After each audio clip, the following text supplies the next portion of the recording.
My son locked me in our basement during my 70th birthday party. I could hear 30 guests upstairs laughing and chatting while I sat in complete darkness. James had just announced to everyone that I was suffering from dementia and needed special care.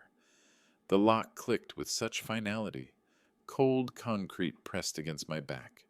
My hands trembled, but not from fear.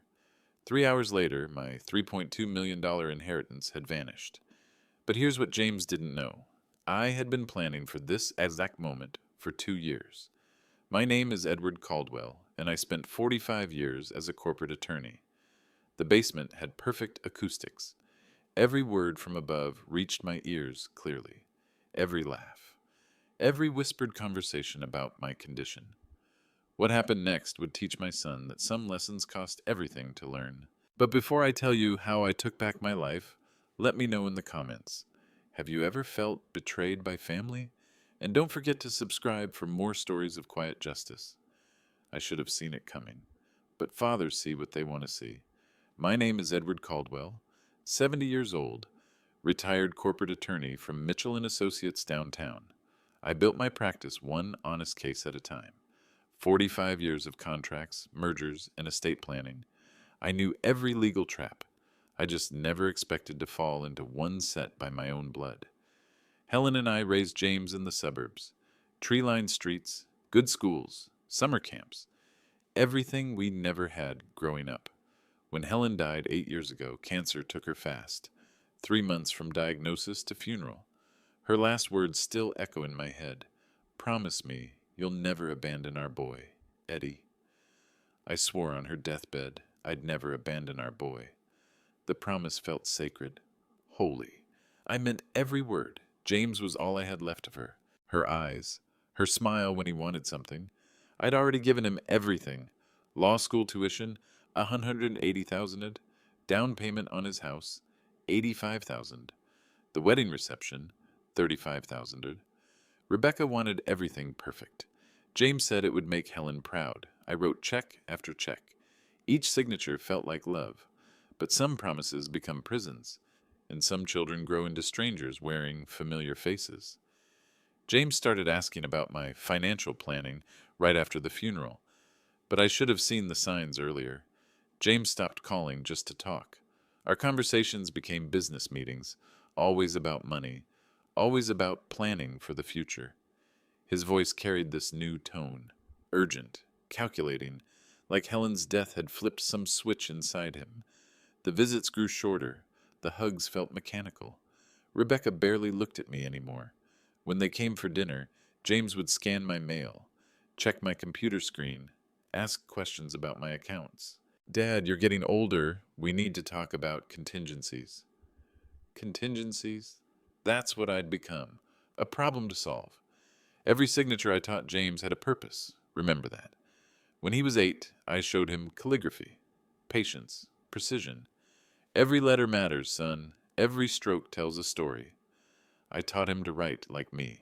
We practiced for hours in my study. Helen would bring us hot chocolate. James would copy my signature over and over. Like this, Dad? Like this?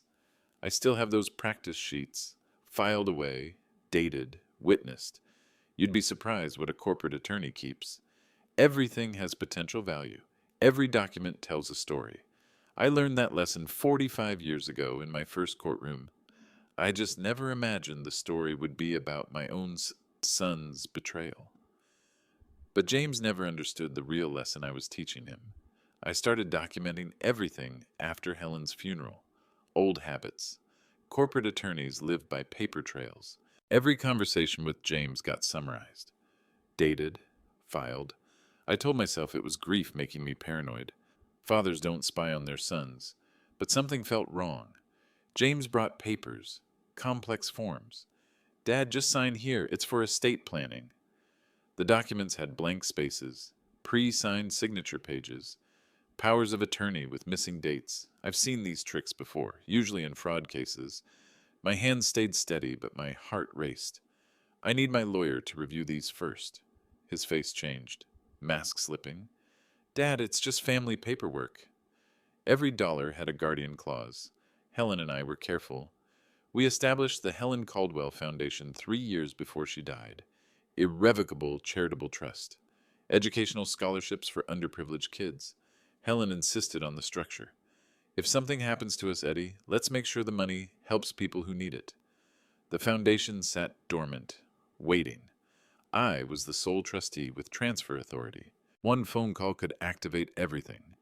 James knew about the foundation, but not the mechanisms, not the triggers, not the emergency protocols.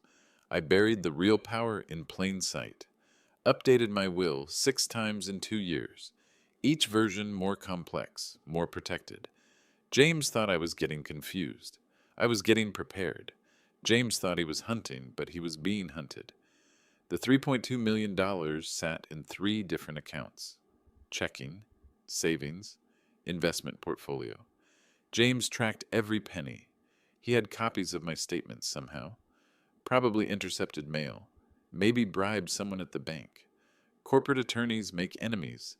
Some people hold grudges for decades. I started noticing small things. Bank statements arriving late. Phone calls about account security updates I never requested. Rebecca asking casual questions about my assets. "How's your retirement fund, Edward?" Sweet voice, cold eyes, like she was calculating something. The foundation paperwork lived in my office safe. James didn't know the combination. Helen's birthday backwards. 12:59. Simple, sentimental. The kind of detail James never bothered learning. He was always too busy for sentiment. Every document had triple authentication. Notarized, witnessed, filed with the state. The charity was legitimate. Board members included my old law partner, the bank president, and 3 respected community leaders. People who knew my mental state. People who would testify if needed. James didn't know about the emergency triggers. One trigger phrase to my attorney: "Helen's roses need watering." Sounded innocent. Meant everything was ready for immediate transfer. All assets would flow to the foundation within 24 hours. Irreversible. No courts could stop it once activated. I practiced saying those words in my bathroom mirror. Helen's roses need watering. My voice stayed steady. My hands didn't shake. 45 years of courtroom experience taught me emotional control. James thought he understood estate planning. He understood greed. I understood law. But there's a difference between wanting money and knowing how to protect it. James escalated his approach last Christmas. Brought new documents, official-looking papers with state seals. "Dad, I had these prepared by a lawyer. You need someone to help manage your affairs." His voice carried forced concern, artificial worry, the kind actors use in bad movies. The forms had blank spaces where critical details should be, missing dates, vague language about general authority and financial management. Any first-year law student could spot the problems. These weren't legal documents. They were blank checks disguised as paperwork. I signed nothing, but James smiled anyway. He left the papers on my kitchen table. "Just think about it, Dad. Rebecca and I want to help." But his eyes were already counting my money, planning his purchases. I'd seen that look before, in divorce cases, child custody battles, people who confuse love with ownership. That night I called Mitchell and Associates, my old firm. "Tom, I need you to witness something. Can you come by tomorrow?" Tom Harrison had been my junior partner for 20 years. He knew James as a child. He'd watch my signature, compare it to future documents, provide testimony if needed. The forms had blank spaces, but not everything was blank. The letterhead belonged to a real law firm. Downtown, expensive. I called them. "Do you have a James Caldwell as a client?" They didn't. The documents were sophisticated forgeries. Someone invested serious money in this deception. James was committed. This wasn't impulse. This was conspiracy. And Roy Thoy Quinn Bato Taidoi. I buried the real power in plain sight. The Helen Caldwell Foundation charter sat in my office bookshelf. Public document. Anyone could read it. Most people just saw charity paperwork, complex legal language, boring administrative details. But Section 12C contained the magic. Emergency transfer protocol. If the primary trustee determined immediate action necessary to protect assets from fraud, coercion, or misappropriation, all designated funds would transfer within 24 hours. No courts, no waiting periods, no reversals. Helen insisted on that clause. She'd seen her own mother manipulated by greedy relatives. Promise me, Eddie, if anyone tries to steal from us, make sure the money goes to people who deserve it.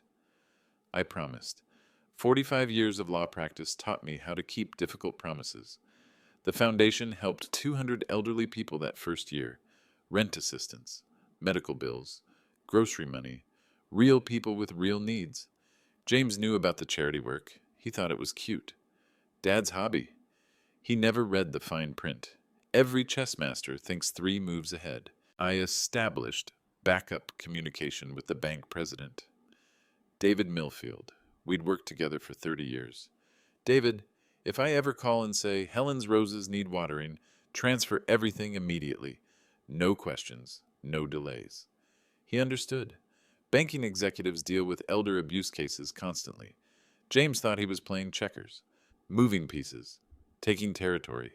But I was playing chess, protecting the king, planning sacrifices, thinking endgames. Moichu ki duka ingia. Every signature I'd taught James contained embedded identification markers, pressure points, angle variations, speed indicators. Forensic handwriting analysis would expose any forgery. In law, the smallest details matter most. I started recording James's visits. Digital voice recorder hidden in my desk drawer. Every conversation captured, every threat, every manipulation attempt. Dad, you're getting confused. Let me handle the paperwork. I wasn't confused. I was collecting evidence. Photo documentation of every forged document. Timestamps, serial numbers. James would bring papers, leave them overnight, return with corrected versions. The corrections were always in his handwriting. Practice makes perfect. But perfect forgeries tell on themselves. Tom Harrison witnessed 3 separate signature sessions. James watching, pressuring. Dad, just sign it. It's for your own protection. My actual signatures looked different every time. Naturally varied, humanly imperfect. The way real people sign real documents. But James's practice signatures were too consistent, too controlled, like someone following a template. Copying homework, I kept every example, filed chronologically, cross-referenced with authentic samples from my 50 years of legal documents, witness statements from neighbors, mailman, grocery store clerks. James has been asking questions about his father's mental state. Documentation builds cases, testimony wins trials. I learned that lesson in 1978, my first major fraud case. 3 months of documentation work, 5 minutes of jury deliberation. I started keeping a different kind of record. Every slight, every dismissive comment, every time James spoke about me in third person while I sat right there. He doesn't understand modern banking, Rebecca. Like I was invisible, already dead. Emotional abuse leaves marks, not physical, but documentation makes them visible. James thought he was being subtle. I was being thorough. And James was about to learn that lesson personally. Family dinners became business meetings. James would arrive with printed agendas, talking points, PowerPoint presentations about my declining capabilities. He'd scheduled my own life like a corporate merger. Dad, you forgot to pay the electric bill last month. I hadn't forgotten. I'd simply paid it online instead of by check. But James needed evidence of confusion, building his case, gathering ammunition. Rebecca played supporting roles, concerned daughter-in-law. Edward, we're worried about you living alone. Her voice dripped artificial honey. Sweet words covering bitter intentions. I'd heard that tone in family court. Custody battles.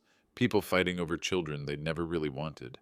The phone calls changed frequency. Used to be daily, then weekly, then only when James needed something. Dad, I'm updating your insurance beneficiaries. Always urgent, always immediate, always requiring my signature on something. James stopped visiting regularly. Christmas became paperwork sessions. Dad, these are important documents. Just sign here.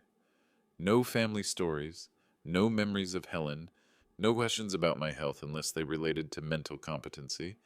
I became a business problem requiring efficient solutions, but that was just the beginning. Sunday dinners disappeared entirely. "We're too busy, Dad. Maybe next month." But I'd drive past their house Sunday evenings, see cars in the driveway, hear laughter through windows. Family gatherings I wasn't invited to, holidays without the patriarch. Rebecca would post photos on social media, family celebrations, James carving turkey, grandchildren playing, everyone smiling, everyone except the missing grandfather who'd paid for their happiness. I started understanding what Helen meant about being forgotten while still breathing. James started calling my opinions outdated. Modern banking, technology, investment strategies. "Dad, you don't understand cryptocurrency." He was right. I didn't understand digital money, but I understood human greed perfectly. "The old ways don't work anymore, Dad." He'd speak to Rebecca like I wasn't sitting right there. Third-person conversations about my limitations, my confusion, my need for professional management. Neighbors started asking questions. "Edward, James says you've been having memory problems." Small town, word travels, reputation matters. James was poisoning wells I'd spent 70 years digging. Family decisions excluded me entirely. Rebecca's pregnancy announcement came through James's Facebook post. I learned I was becoming a grandfather from social media. No phone call, no personal conversation, just another comment thread I wasn't invited to join. Dad doesn't really understand modern family planning. James would say this to doctors, lawyers, anyone who'd listen, building his narrative, establishing my incompetence in public forums. I started keeping a different kind of record. Every dismissal, every slight, every time my own son treated me like a burden instead of his father. Documentation serves two purposes: evidence for prosecutors and therapy for victims. The grocery store clerk started giving me pitying looks. "Your son says you get confused about money, Mr. Caldwell." James had been preparing the community, setting expectations, making my eventual breakdown seem inevitable. But I wasn't breaking down. I was building up. Evidence, documentation, legal ammunition. Every slight would have a price. James was creating the very public record that would destroy him. The restaurant incident broke something inside me. James had canceled my favorite reservation. Monday night, Romano's, booth in the back corner. I'd eaten there every week for 15 years. Helen and I used to share tiramisu. "Dad's been having episodes," James told the hostess, loud enough for other diners to hear. "Confusion about dates, times. We're concerned about his safety." Performance art, street theater. My humiliation is his entertainment. Rebecca nodded sadly. Perfect supporting actress. It's so difficult watching him decline. But her eyes were calculating, measuring the room's reaction, gauging public sympathy. The hostess looked at me with new eyes, pity, concern. "Mr. Caldwell, are you feeling all right tonight?" I was feeling murderous, but I smiled, nodded, played the confused old man they expected to see. James told neighbors I was having memory issues, posted Facebook updates about the challenges of elder care, made himself the hero of his own story, devoted son sacrificing for declining father. I realized my son saw me as already dead. Mrs. Patterson from next door started checking on me daily. James asked me to watch for signs of confusion. My own neighborhood became a surveillance network. James had recruited informants, built coalitions, prepared the community for my inevitable commitment. But here's what James never understood about chess. You don't announce checkmate until the game is over. You don't celebrate victory until your opponent resigns. And I hadn't resigned. I'd just been planning my counterattack. So I decided to give him what he wanted. Let James think he'd won. But winners don't always get to keep their prizes. James insisted on handling the birthday party, my 70th milestone birthday. "Dad, let me take care of everything. You just relax and enjoy yourself." His voice carried forced enthusiasm, like he was planning someone's funeral instead of their celebration. The guest list confused me. 30 people. Most were strangers. James's work colleagues, Rebecca's book club friends, neighbors I barely knew, none of my old law partners. None of Helen's friends. Nobody who really knew me. We wanted to keep it simple, Dad. Low stress. But I knew better. He wanted witnesses. People who'd remember the crazy old man's breakdown. The son who'd tried so hard to help. James kept checking his watch all day, waiting, anticipating, counting down to something. Rebecca made nervous small talk. Asked if I needed help getting ready, like I'd forgotten how to dress myself. The basement had perfect acoustics. I'd noticed that years ago. Sound traveled perfectly between floors. Helen and I used to hear James practicing piano down there. Chopsticks. Mary had a little lamb. The melody always reached us clearly. Now I realized why James had chosen today. Maximum audience, maximum documentation, maximum impact for whatever he'd planned. Mysterious boxes arrived all afternoon. Delivery trucks, official-looking packages. James signed for everything, kept the packages away from me.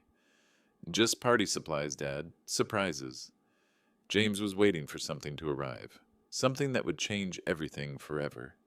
I could see it in his eyes. Anticipation. Excitement. Like Christmas morning when he was 8 years old. Except now, he was unwrapping my destruction instead of presents. And then the doorbell rang. I felt like a stranger in my own home. James had rearranged furniture, moved Helen's photographs, created space for his performance. Rebecca bustled around playing hostess in my kitchen, using my dishes, serving my food, acting like this was already her house. Strange phone calls throughout the day. James would answer quickly, step outside, lower his voice. Yes, everything's ready, 6 o'clock sharp. When I asked about the calls, he'd smile. Just coordinating with guests, Dad. But I recognized coordination from my legal career. This wasn't party planning. This was choreography. The packages James had received were stacked in his car. Official seals, government letterheads, banking documents, legal papers, a whole arsenal of paperwork waiting for the right moment. James's energy felt wrong. Nervous excitement, barely contained anticipation, like he was about to win the lottery. Except the prize was my destruction. Rebecca wouldn't meet my eyes. Guilt, fear, complicity. She knew what was coming. She'd probably helped plan it. Partners in crime wearing party clothes. I felt the walls closing in. Trap being set. Audience gathering for my execution. But I wasn't worried. 45 years of law practice taught me to recognize ambushes. More importantly, it taught me how to survive them. The basement had perfect acoustics. But sound travels both ways. If James wanted an audience for my humiliation, he'd get one. But the script might not go exactly as he'd written it.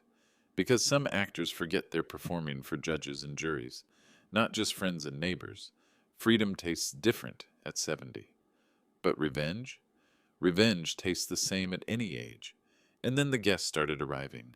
30 people filled my living room, strangers wearing forced smiles, making small talk about weather and sports. Nobody mentioned Helen. Nobody shared memories. Nobody seemed to know why they were really here. I was the birthday boy nobody talked to. James worked the room like a politician, shaking hands, making introductions. This is my father, Edward. He's having a tough time lately. Setting expectations, planting seeds, preparing soil for whatever he planned to harvest. The conversations felt rehearsed, scripted. People would approach me with careful questions. How are you feeling, Mr. Caldwell? Like they'd been coached on what to ask, how to respond, what to notice. Rebecca played perfect hostess, serving drinks, passing appetizers, directing traffic flow. But her movements were too precise, too controlled, like she was following choreography instead of hosting a party. James positioned people strategically, accountants near the piano, lawyers by the bookshelf, bank employees close to the kitchen, geographic arrangement for maximum witness coverage.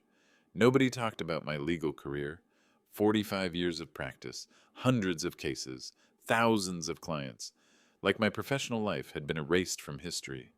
Dad's been retired for a while now, James would say when anyone asked. He's not as sharp as he used to be. Diminishing my credentials, undermining my credibility, building his narrative one conversation at a time. The packages from his car were still missing, hidden, waiting. Time bombs disguised as birthday presents. I felt like prey surrounded by predators wearing party hats. Then James called for attention, tapped his wine glass with a spoon, smile spreading across his face like poison. Everyone, I have an important announcement to make. Every eye in the room stared at me. 30 faces turned expectant. James stood at the center, master of ceremonies for my destruction. As many of you know, Dad has been struggling lately. His voice carried practiced concern, rehearsed worry. We've been consulting with specialists about his condition. The word condition hit me like ice water. Cold, sharp, cutting through any remaining illusion about this party's purpose. James pulled papers from his jacket, official-looking documents, medical letterheads. We've received confirmation that Dad is suffering from early-stage dementia. His voice broke slightly. Performance worthy of an Oscar. But I wasn't the one who looked crazy. Gasp from the audience, sympathetic murmurs. "Oh, Edward!" Poor man. How terrible. The crowd ate it up. Drama, tragedy, entertainment disguised as compassion. Rebecca dabbed her eyes with tissue. Crocodile tears for the masses. It's been so difficult watching him decline. Her voice shook with artificial emotion. I sat frozen, paralyzed. Not by shock, but by amazement at the performance. My son had become a master manipulator. When had that happened? When had I raised a sociopath? We wanted everyone to understand, James continued. Dad might say things that don't make sense.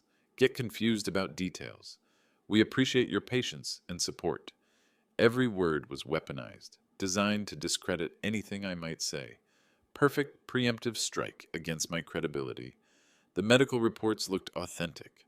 Forged, but professionally done. Someone had invested serious money in this deception.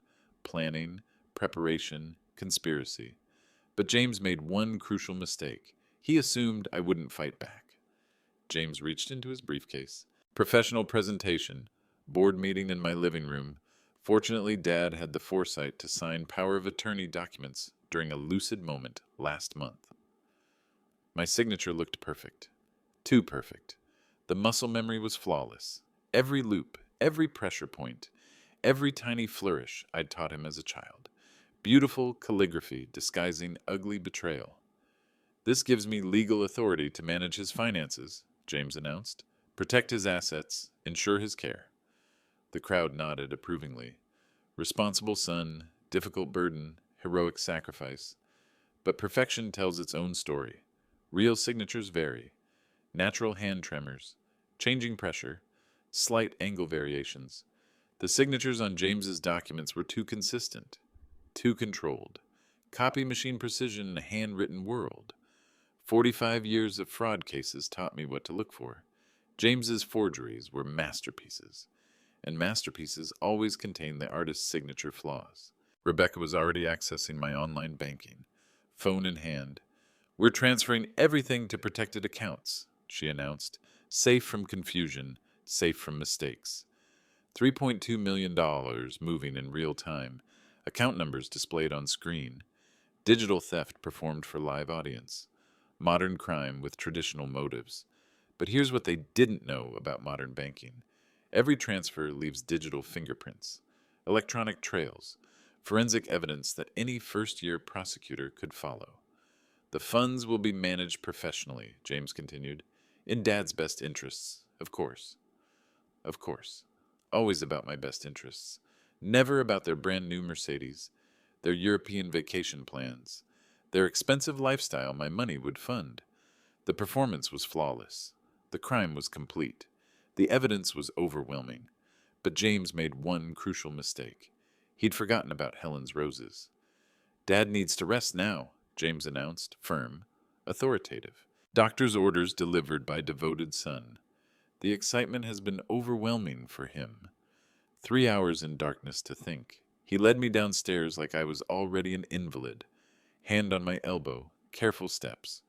Watch your footing, Dad. These stairs are tricky. Performed concern for our audience. Loving son protecting confused father. The basement felt cold.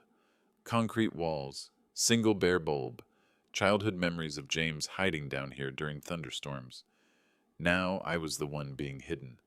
stored away like embarrassing family secret. James locked the door. For my safety. Metal clicking into place. Prison sounds. I was officially a prisoner in my own home, guest at my own funeral.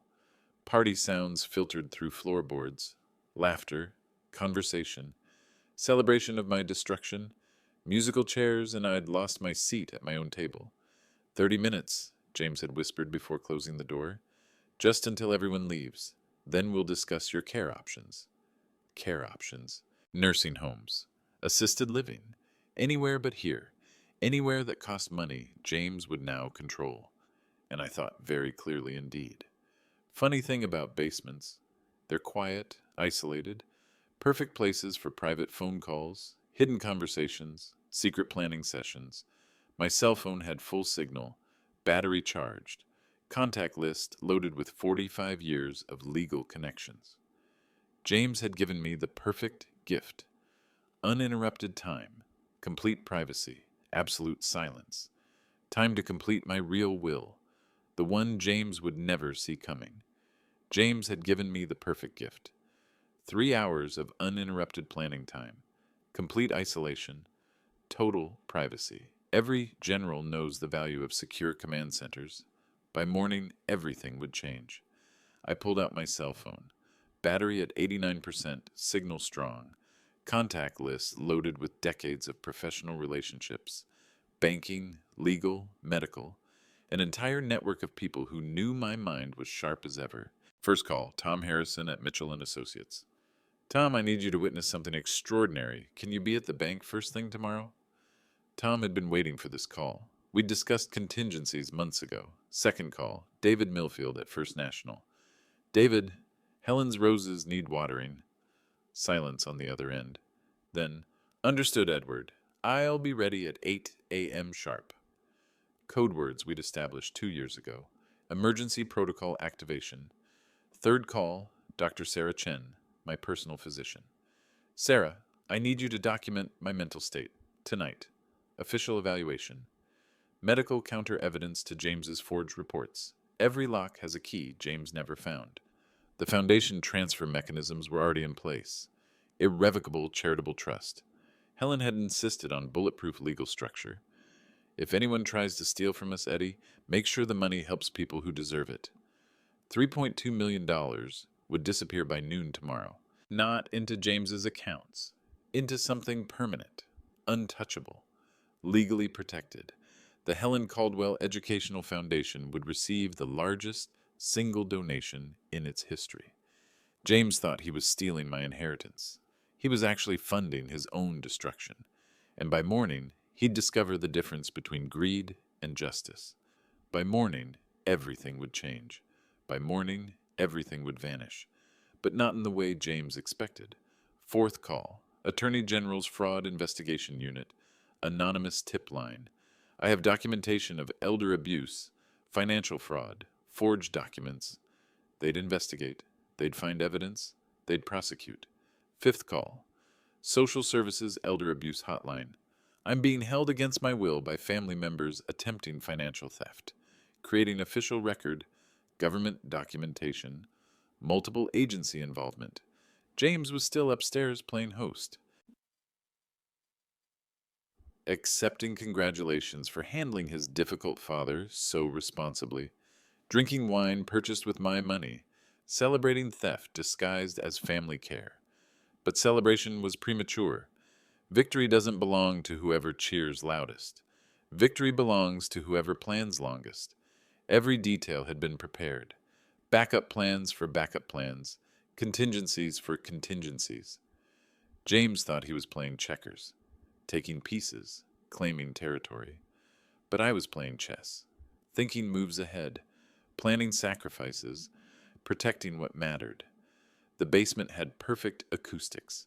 I could hear every word upstairs. James explaining my condition to neighbors. Rebecca discussing my care requirements with social workers she'd invited. Building consensus. Creating official record of my incompetence. But sound travels both ways. My phone calls were being recorded automatically. Digital evidence of clear thinking, rational planning, competent decision-making under pressure. James had provided perfect documentation of his own crime: 30 witnesses, video recording, live financial transfers, criminal conspiracy performed for captive audience. Tomorrow morning would bring revelations, reversals, justice. But tonight belonged to planning, preparation, perfect positioning for final moves. By morning, everything would change, and James would learn the real meaning of loss. Silence has its own power. Down in that basement, surrounded by concrete and darkness, I felt something shift inside my chest. Not fear, not anger, something colder, clearer, more focused. I was done being a victim. 45 years of legal practice taught me about power. Real power comes from preparation, documentation, strategic thinking, patience. James had impulse, greed, immediate gratification. But I had time, experience, professional networks, and I was done being silent. The transformation felt physical, muscle tension releasing, breathing deepening, heart rate slowing, like I'd been holding my breath for 2 years and finally remembered how to exhale. James thought locking me in the basement was punishment. Actually, he'd given me exactly what I needed: uninterrupted time, complete privacy, perfect environment for strategic planning. Corporate attorneys don't panic. We analyze, document, build cases, prepare responses. Every problem has legal solutions. Every crime leaves evidence trails. Every criminal makes mistakes. James had made many mistakes tonight. 30 witnesses to financial fraud, video documentation of forged signatures, electronic records of illegal transfers, imprisonment of elderly person against their will. The evidence was overwhelming. The case was airtight. The outcome was inevitable. I felt Helen's presence in that basement, her voice echoing in my memory. Sometimes the best gift you can give someone is consequences, Eddie. Some people never learn until they lose everything. She'd been talking about James even then, warning me, preparing me, giving me permission to choose myself over family loyalty. And I was ready to make that choice. Finally, completely, without regret. Justice had been patient long enough. She left me more than memories. Helen always saw people clearly. No rose-colored glasses, no wishful thinking, pure clarity about human nature. James takes after my brother, she'd said during her last weeks. Hospital bed conversations, morphine honesty. Tommy always wanted what others had, never appreciated what he earned himself. Helen had watched James grow, noticed patterns, predicted outcomes. He'll test you, Eddie, after I'm gone. He'll see what he can take, what he can get away with. She'd known, somehow. Mother's intuition about her own child's darkness. Don't let guilt make you weak, she'd whispered, hand squeezing mine, still strong despite the cancer. Some children need to learn consequences, real ones, adult ones. She'd made me promise more than care for James. She'd made me promise to protect myself. Promise me you won't let anyone, not even our son, destroy what we built together. Helen had been preparing me for this moment, teaching me, training me, giving me permission to fight back when fighting became necessary. The foundation had been her idea. If someone tries to steal from us, make sure the money helps people who actually deserve it. Not punishment, justice. Redirection of resources from takers to givers, from entitled to deserving. She left me the perfect plan: legal framework, emotional permission, moral justification, everything I needed to choose justice over family loyalty. And she knew our son better than I did. Helen's roses were about to get watered, finally, permanently, with tears of justice instead of grief. Some mothers know their children's futures before the children discover them themselves. Every dollar would help real people. That's what Helen had insisted. Not punishment, Eddie, purpose, redirection. And the Helen Caldwell Educational Foundation would receive $3.2 million by morning. Scholarship money for kids who couldn't afford college, students who appreciated opportunities instead of demanding inheritances. James will inherit only tax obligations. The irony was perfect. Poetic justice. Criminal attempts to steal money would result in massive debt instead. gift tax penalties, fraud investigation costs, legal fees. James would owe more than he'd tried to steal. The foundation transfer was completely legal, irrevocable charitable donation, pre-authorized by both trustees. Helen and I had signed the papers 3 years ago. Perfect planning, professional execution, bulletproof legal protection. No courts could reverse the transfer. No lawyers could challenge the documentation. No appeals could restore James's stolen money. Charitable donations enjoy special protection under federal law. James thought he understood estate planning. He understood greed. I understood tax code. It's charitable deductions. Legal loopholes designed to encourage philanthropy instead of enabling theft. Every signature I'd taught James contained forensic markers, pressure variations, speed indicators, angle measurements. Handwriting analysis would expose his forgeries within hours. Fraud evidence would trigger criminal prosecution, federal charges for wire fraud, bank fraud, elder abuse, while James learned the cost of greed, real cost, personal cost, professional cost, everything he'd built, everything he'd planned, everything he'd assumed was his to take. The foundation would outlive us all. Helen's name supporting deserving students for generations. James's name associated with criminal fraud forever. Some lessons last longer than others. This one would last lifetimes. 45 years of law practice prepared for this moment. Every document, every precedent, every protection. Corporate attorneys don't leave anything to chance. James was about to get a legal education he'd never forget. The evidence file in my safe contained everything.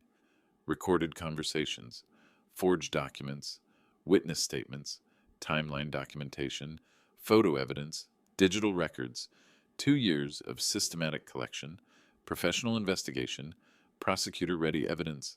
Tom Harrison would testify about the forgeries. David Millfield would document the fraudulent transfers. Dr. Chen would confirm my mental competency. 30 party guests would describe tonight's performance. Perfect witness list, unshakable testimony. Federal prosecutors love elder abuse cases, high profile, emotional impact, jury sympathy, career building opportunities. James had gift wrapped his own conviction. Wire fraud across state lines, federal crime, minimum 5 years, maximum 20. Forged government documents, federal crime, additional 5 years. Elder abuse with financial exploitation, federal enhancement, sentencing multiplication, parole restrictions. James's legal career was over before it started. Disbarment, automatic for felony fraud conviction, professional reputation destroyed, employment prospects eliminated, credit rating ruined, future earnings garnished for restitution. The math was simple. Criminal activity plus documented evidence plus professional prosecution equals inevitable conviction. James had created overwhelming proof of his own guilt. Corporate law taught me patience, preparation, professional execution. Criminal law taught James nothing. He'd operated on impulse, emotion, immediate gratification, amateur mistakes in professional situations. The outcome was predetermined.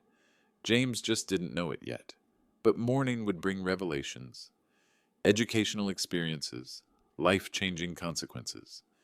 James was about to discover the difference between thinking you're smart and actually being prepared. Justice doesn't hurry, but it always arrives exactly on schedule. James was still sleeping when I made the first call. 6 a.m. sharp. David Millfield answered on the first ring. "Edward, I've been expecting you. Helen's roses? Need watering immediately." Code words we'd established 2 years ago. Emergency transfer protocol. No questions, no delays. Professional execution of predetermined plan. Understood. Give me 30 minutes. The phone was about to explode with incoming calls. Banks, lawyers, government agencies. The avalanche I'd spent 2 years preparing. James would wake up to a completely different world. $3.2 million in motion. Electronic transfers happen fast. Irreversible. Unstoppable once initiated. Modern banking technology serving ancient justice. Digital precision executing moral clarity. Second call, FBI Financial Crimes Unit. I have documented evidence of elder abuse and financial fraud, multiple federal violations, recorded confessions, video evidence. They'd investigate, they'd prosecute, they'd convict. A third call, State Bar Association Ethics Board. I need to report criminal activity by an unlicensed legal practitioner. James's law career was over. Permanently, publicly, professionally, but his phones were about to explode with much worse news, cascading consequences, domino effects, professional destruction following personal destruction. The foundation transfer completed at 6:23 a.m. Confirmed, documented, irreversible. $3.2 million safely transferred to educational scholarships, students who deserved opportunities, kids who appreciated gifts instead of demanding inheritances. James had spent years planning theft. I'd spent 2 years planning justice. Preparation defeats impulse. Experience trumps greed. Patience outlasts manipulation. Mourning brought revelation. Professional execution of perfect justice. Legal precision applied to family betrayal. And James was about to learn that some educations cost everything to receive. I taught him to forge too well. That became his downfall. Perfect forgeries contain perfect evidence of their artificial creation. Handwriting analysis was scheduled for 8 a.m. Expert testimony from Sarah Martinez, forensic document examiner. She'd analyzed my writing for 45 years, knew every natural variation, every authentic marker, every genuine characteristic. James's forgeries were beautiful, museum quality, but beauty reveals its own artificial nature. Real signatures vary naturally. Pressure changes, speed fluctuations, micro tremors from aging hands. James's copies were too perfect, too consistent. Machine precision and human penmanship. Perfection was his downfall. The FBI forensics lab would confirm what I already knew. Computer analysis of pressure points, speed measurements, angle calculations, digital microscopy revealing tool marks, scientific proof of criminal fraud. But emotional proof was simpler. I'd taught James calligraphy as a child, watched him practice, corrected his mistakes, guided his development. A father knows his child's handwriting better than anyone, and I knew those weren't my signatures. They were James's interpretation of my signatures. Artistic reproduction, skilled mimicry, criminal forgery disguised as filial devotion. The original practice sheets from James's childhood were filed safely, dated, witnessed, notarized. Evidence of his training, proof of his capability, documentation of his method. Every loop he'd learned, every stroke I'd taught him. James would discover that perfection tells its own story, and sometimes that story leads directly to federal prison. Forensic document analysis doesn't lie, doesn't exaggerate, doesn't show mercy. Scientific precision applied to criminal deception. The evidence would be overwhelming. The conviction would be inevitable. The sentence would be appropriate. Education comes in many forms. James was about to receive his final lesson. Every dollar would build something beautiful. Educational scholarships, academic opportunities, hope for kids who couldn't afford college, students who understood gratitude instead of demanding inheritance.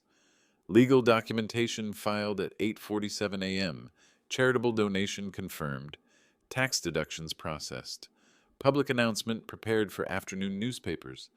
The Helen Caldwell Educational Foundation had received the largest single gift in its history, $3.2 million transformed from stolen money into educational opportunity. Alchemy of justice. Base greed converted into pure purpose. Helen would have loved the mathematics, while James built nothing but debt, criminal liability, federal charges, professional destruction, personal ruin, systematic dismantling of everything he'd planned, everything he'd assumed, everything he'd tried to steal. The foundation would outlive us all, generations of students, decades of education, centuries of impact. Helen's name connected to learning instead of losing, growth instead of greed, building instead of breaking. James's name would be connected to different things: criminal fraud, elder abuse, professional misconduct, public disgrace, permanent reputation destruction, personal and professional exile. Some gifts keep giving. Educational scholarships multiply impact, knowledge spreads, wisdom transfers, gratitude reproduces. The money James tried to steal would help hundreds of people, thousands eventually. Ripple effects of justice spreading through time. Truth has its own publicity machine. The story would spread naturally. Social media, news coverage, legal proceedings, community discussion. Everyone would know what James had attempted. Everyone would understand what he'd received instead. But I had one more message to deliver. Personal communication, direct conversation, final lesson between father and son. Some conversations require privacy, others require publicity. This one needed both. The IRS doesn't forgive, and neither do I. James would inherit exactly what he'd earned, massive debt disguised as family legacy.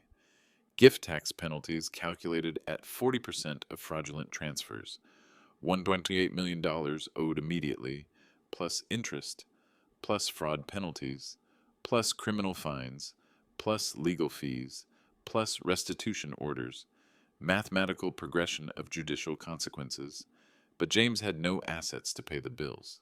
The money he'd tried to steal was gone, protected, permanently donated, legally untouchable. Criminal profits converted to charitable purposes. Perfect irony of legal justice. James would owe more than he'd tried to steal. Debt instead of wealth. Obligations instead of opportunities. Federal liens instead of financial freedom. The government would pursue him relentlessly. Garnished wages, seized assets, destroyed credit, permanent financial supervision. Tax court doesn't negotiate with criminals. Federal judges don't show mercy to elder abusers. Restitution orders follow people forever. James would pay for his greed for the rest of his life and beyond. The debt would survive his death. Rebecca would inherit obligations. Children would discover their father's crimes. Family reputation would carry criminal history. Generational consequences for individual choices. Gift tax law was specifically designed to prevent fraud. Enhanced penalties for family exploitation. Special protection for elderly victims. Federal prosecution priorities for financial abuse. Everything worked against James. Everything supported justice. The mathematics were elegant. Criminal attempts to steal $3.2 million would cost $4.7 million in penalties, fines, and restitution. James had purchased his own destruction, paid premium prices for personal ruin. Some arithmetic lessons are unforgettable. This one would last generations. Truth has its own publicity machine. The foundation announcement appeared in newspapers by noon. Local attorney donates 3.2 to educational scholarships. My mental competency documented publicly. Professional reputation restored completely. James's reputation was buried deep beneath criminal charges. FBI press release. Elder abuse investigation leads to federal fraud charges. Photograph in handcuffs. Name associated forever with exploitation and greed. Rebecca filed for divorce by Thursday. Self-preservation over loyalty. Abandoning sinking ship. Protecting personal assets from federal seizure. Smart woman. Wrong husband. Better late than never. The house went into foreclosure by month's end. No income to pay mortgage. No assets to liquidate. No credit to refinance. Forced sale. Public auction. Neighborhood entertainment. Everyone would watch James lose everything publicly. Employment termination was immediate. Law firms don't employ federal criminals. Professional associations revoke memberships. Bar examinations become irrelevant. Career prospects disappear completely. Personal network dissolves instantly. Community shunning followed naturally. Neighbors avoid criminal families. Social invitations stop arriving. Country club memberships get canceled. Church attendance becomes uncomfortable. Complete social exile. But I had one more surprise waiting. Personal delivery. Direct communication. Final message between father and son. Some conversations require perfect timing, perfect setting, perfect witnesses. The blue envelope had waited patiently. Helen's final instructions, last communication between mother and son, devastating truth delivered with maternal love. Message that would explain everything, justify everything, finalize everything. Some revelations arrive exactly when needed, others arrive when deserved. This one would arrive when justice demanded perfect completion. Some bridges must burn completely. I packed one suitcase, Helen's photograph, wedding rings, legal documents proving my competency. Everything else belonged to memories I was ready to release. The house keys went on the kitchen table. Final gesture, symbolic completion. I was abandoning the home James thought he'd inherit, walking away from everything he'd planned to steal. Freedom tastes different at 70, lighter, cleaner, less complicated by obligation and expectation. I'd spent 2 years planning this moment. The liberation felt earned. James would find my final gift when he returned from jail. Federal holding, awaiting arraignment, discovering the full scope of his destruction, learning the complete cost of his choices. Moving to Sunset Manor was my decision.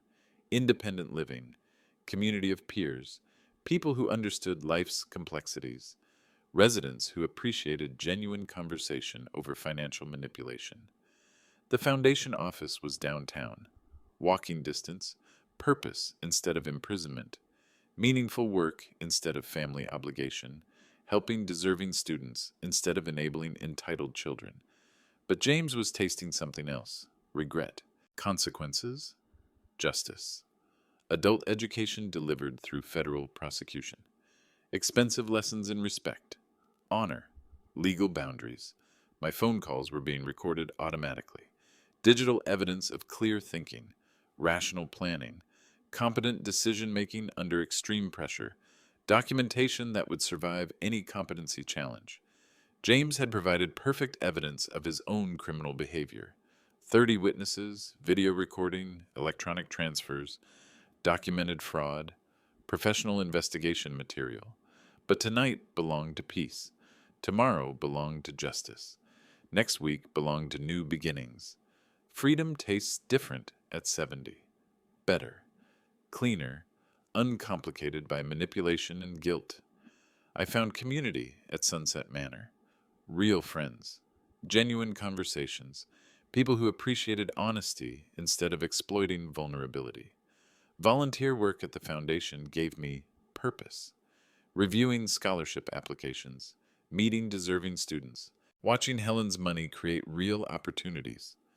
Education instead of exploitation, growth instead of greed.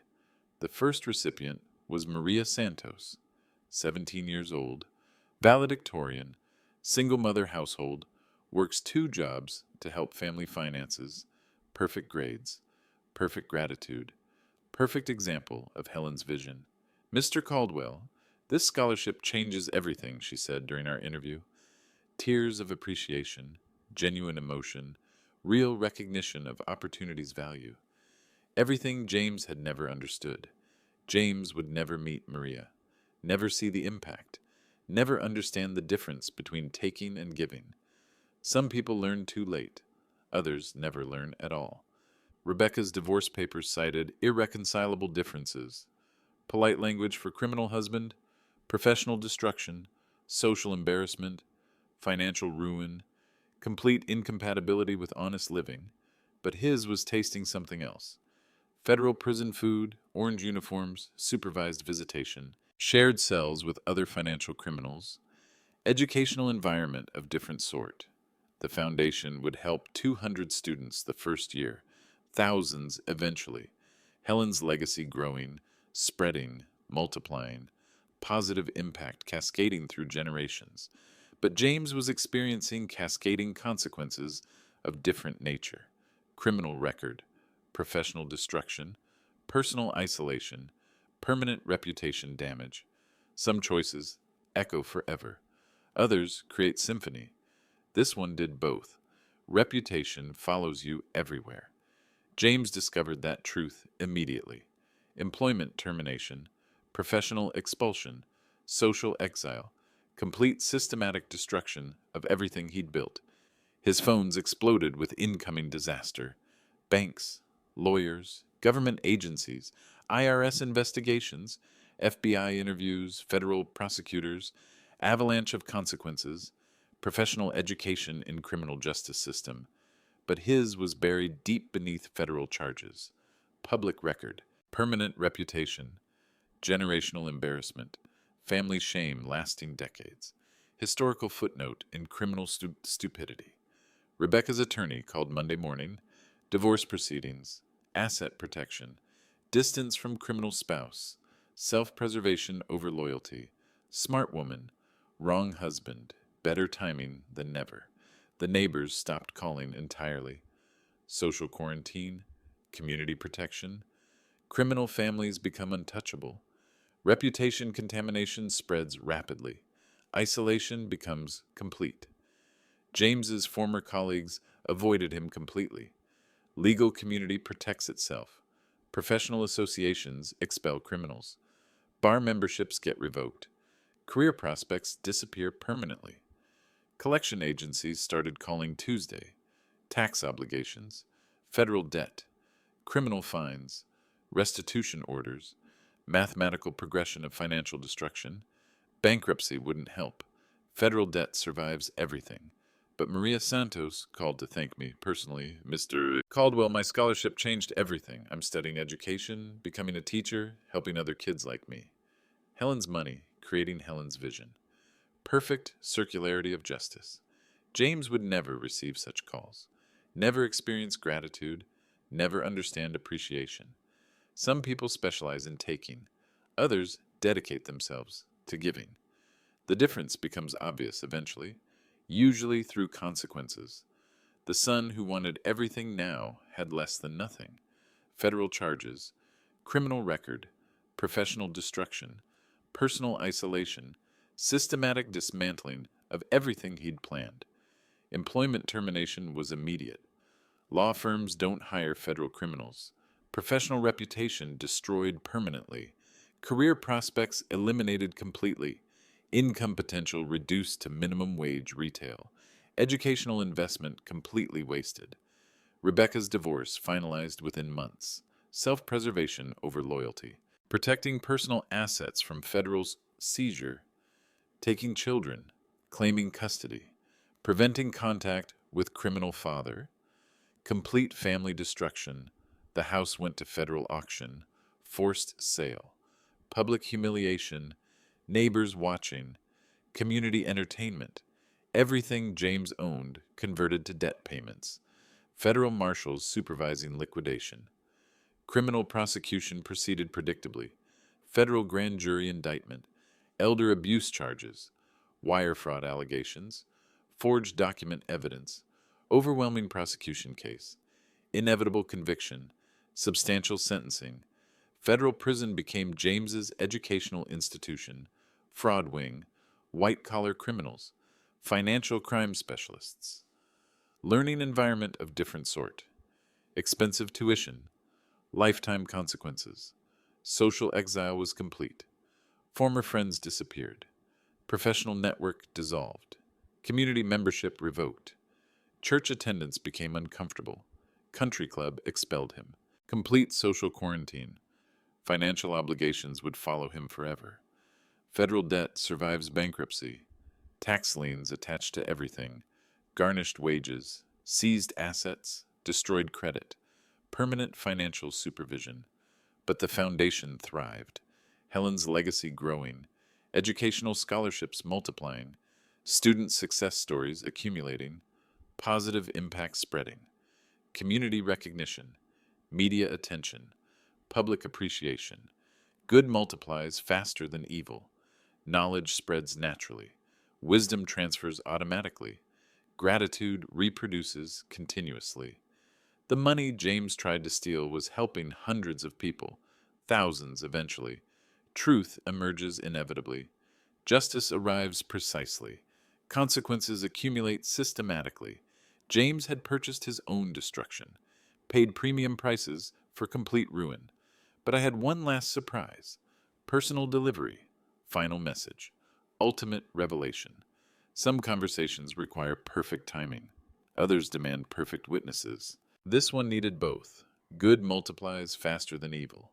The Foundation's first year exceeded every expectation. 200 scholarships awarded. Countless lives changed. Educational opportunities created. Helen's vision realized completely. Community recognition followed naturally. Award ceremonies, media coverage, public appreciation, speaking engagements, professional vindication, personal restoration, reputation completely rehabilitated. Edward Caldwell. Day was proclaimed by the mayor. Community hero. Educational philanthropist. Elder abuse survivor. Inspiration for others. Public example of dignity under attack. Professional model of quiet justice. The story inspired legislative changes. Stronger elder abuse protections. Enhanced fraud penalties. Improved documentation requirements. Better family exploitation prevention. Legal improvements protecting vulnerable populations. James's case became prosecutorial textbook. Perfect example of family financial crime. Educational material for law enforcement. Training scenarios for social workers. Cautionary tale for legal students. Historical example of consequences. Media interviews were respectful. Professional journalists. Thoughtful questions. Sensitive coverage. Educational content. Public awareness raising. Community education about elder abuse warning signs. Student letters arrived daily. Scholarship recipients. Grateful families. Educational success stories. Dreams realized. Opportunities seized. Lives changed. Helen's impact multiplying. Generational transformation beginning. Dear Mr. Caldwell, your scholarship saved my family. I'm studying medicine now, planning to help elderly patients, honoring your wife's memory through service. Thank you for believing in students like me. Maria Santos graduated summa cum laude, became high school principal, established her own scholarship fund, paid forward her opportunities, created ripple effects of educational success. The foundation board grew. Community leaders, educational professionals, philanthropic experts. Helen Caldwell. Educational Foundation became regional model, national recognition, international attention. James remained in federal prison. Minimal contact with outside world. No visitors, no letters, no support system. Complete social isolation. Educational experience of different nature. But I had one final surprise waiting. Personal message. Ultimate revelation. Last communication between father and son. Some truths require perfect timing, perfect setting, perfect delivery. Helen had known this day would come. Left instructions, final guidance, maternal wisdom, ultimate justice. She knew our son better than I did. The blue envelope had waited 8 years. Helen's final letter to James. Sealed instructions, maternal wisdom, devastating truth delivered with perfect timing.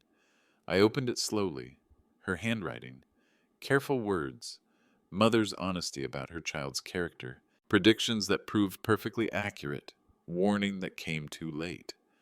My dear James, if you're reading this, you've proven everything I feared about your character.